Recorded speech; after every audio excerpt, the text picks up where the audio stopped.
Kini mulai jelas catur politik ke masa depan setelah Prabowo dipastikan maju kembali di 2029 dan ambisi Jokowi untuk tetap kuasai politik Indonesia bermodalkan Gibran membuat harus politik di antara mereka semakin renggang menuju persaingan. Dan kali ini sudah mulai jelas bagaimana nantinya bidak catur itu dimainkan, terutama setelah Presiden Prabowo mulai merangkul musuh-musuh Jokowi dengan amnesti dan abolisi. Ada ketakutan dari masing-masing mereka bahwa partnernya akan mencurangi.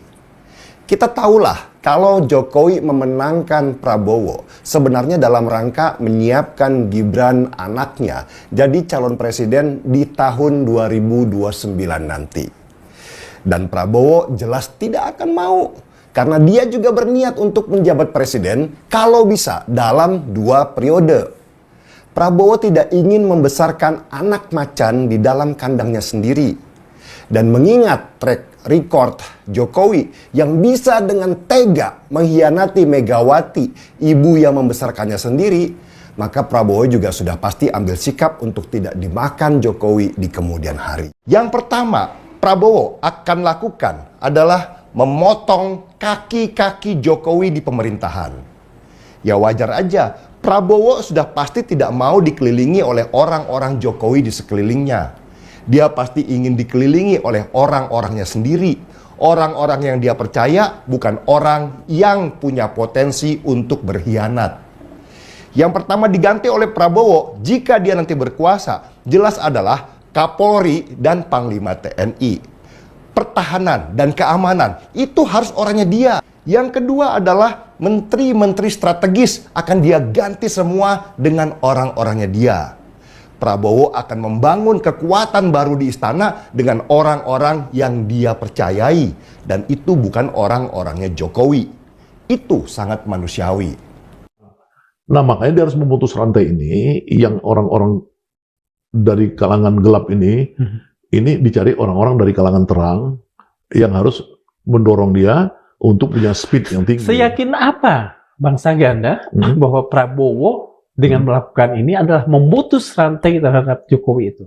Sementara misalnya ada banyak hal yang bisa dilakukan bahkan bukan saat ini, kemarin-kemarin misalnya mereshuffle kabinet yang tadi terlalu Jokowi heavy itu. Ya kan kita bisa melihat orang kan dari historinya kan. Dari historinya kan orang dia punya pikiran atau enggak. Kalau Jokowi nggak punya pikiran, bacanya Sinchan kan gitu kan. Dia punya pikiran, bacanya buku-buku yang berat lah ya kan, Ray Dalio, buku tentang fiksinya aja Ghost Fleet misalnya. Ghost Fleet, Revolusi yang paling baru sekarang tahun 2024, orang Belgia itu bukunya dia baca itu tentang revolusi Indonesia, tentang apa itu top lah. Kalau Prabowo sih dari segi itu dia sangat banyak membaca buku-buku tentang bangkitnya sebuah bangsa, why the nation fail, apa segala. Jadi saya percaya itu dan percaya historinya, percaya keluarganya, percaya ini bahwa mereka tuh punya agenda untuk bangsa gitu loh. Nah, persoalannya ya kan dia ini seperti campur dengan kotoran. Jokowi dan orang-orang ini kotoran kan kira-kira. Kalau dia kan bersihnya, temu kotoran. Nah, ini dia harus bagaimana benalu-benalu kotoran ini dibersihin. Jadi itu yang takes time. Jadi saya percaya tapi takes time. Nggak mungkin dia bisa melakukan pembenahan itu secara cepat. Soal takes time, apakah setahun ini tidak terlalu lama? Atau Abang melihat bahwa mungkin deadline-nya memang setahun. Setelah itu bersih, beres. Kalau dalam bahasa Al-Quran, tidak lagi talbisul haqqa wal batil misalnya. Tidak lagi mencampur adukan tadi. Ya, kalau saya kemarin rapat dengan Jumhur dan Rocky Gerung ya, tentang memandang situasi ini, ya tentu kita berusaha ini ada siklus tahun. Nah, dan saya kalau Rocky kan istilahnya radical break. Ini yang mau diganti itu ya seperti tadi, sing wis tak omongin tadi, non profesional dan bisa dianggap orangnya Jokowi itu harus diganti.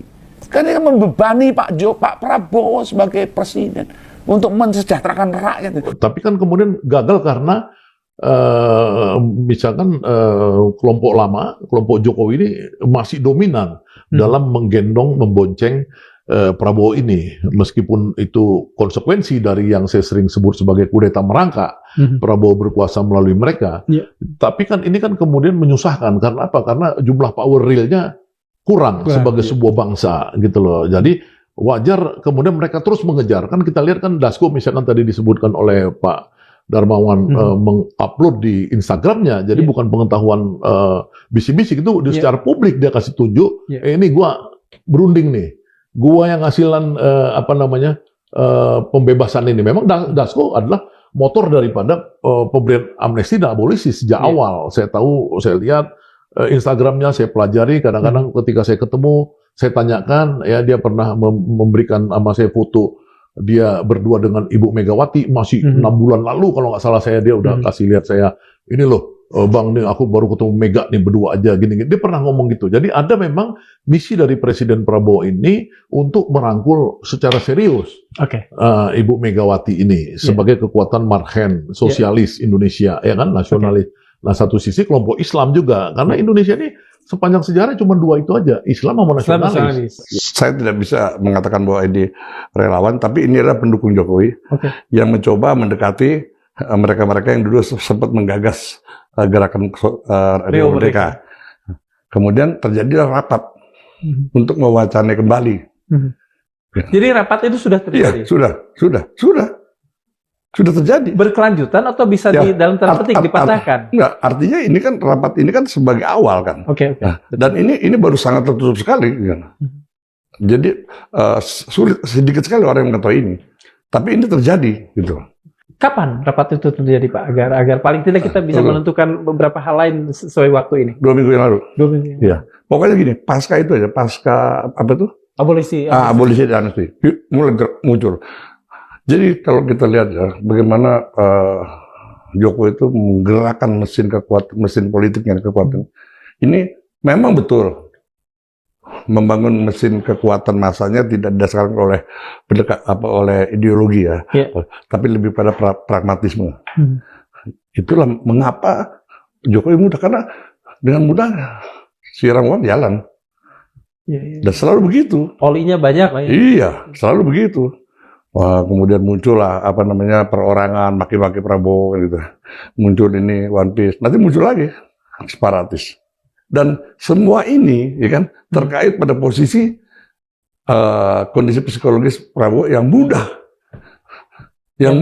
dibakar pada sisi itu. Sangat sekali. Apa paling tidak yang disepakati dalam rapat itu kalau memang keluar? Satu hal, nanti dia akan mencari waktu ya, menyusun kekuatan massa dulu. Mereka akan melakukan deklarasi Rio Merdeka. Ini sangat berani. Kalau sampai ini sendiri sangat berani. Artinya ini tindakan bukan hanya makar dan separatis, gitu Pak. Tapi kita masih menyelidiki kapan itu. Tapi sudah ada. Itu keputusan rapat tertutup. Yang paling pertama deklarasi. Deklarasi kemerdekaan Riau. Ya. Nah, ketika ini kita melihat ditunggangi oleh kekuatan politik, ya kan? Mungkin dia juga tidak akan sampai pada upaya selanjutnya, hanya pada batas deklarasi membuat gusar pemerintah pusat. Iya. Nah, kalau ini disikapi dengan cara-cara yang tidak bijak, bisa kejadian beneran. Ini kan penghancur aja sebenarnya kan gitu. Tapi mereka punya legitimasi. Dia bilang, Pak Prabowo kalau nggak ada Gibran kamu nggak menang, kan kira-kira gitu. Pilpres 2029 jadi babak baru persaingan Prabowo versus Jokowi. Keputusan Partai Gerindra untuk kembali mencalonkan Prabowo sebagai calon presiden pemilihan presiden 2029 menimbulkan berbagai spekulasi. Pengamat politik Rocky Gerung menilai keputusan Gerindra ini berimbas pada tokoh-tokoh lain berambisi seperti Wapres Gibran yang kini harus mencari kendaraan politik alternatif. Rocky menambahkan langkah ini adalah babak baru Prabowo siap kembali bersaing dengan Presiden ke-7 Jokowi alias Joko Widodo, notabene ayah dari Gibran. Keputusan Gerindra ini memberikan sinyal kuat mengenai arah strategi politik Prabowo dan implikasinya bagi tokoh-tokoh lain yang berambisi pada Pilpres 2029.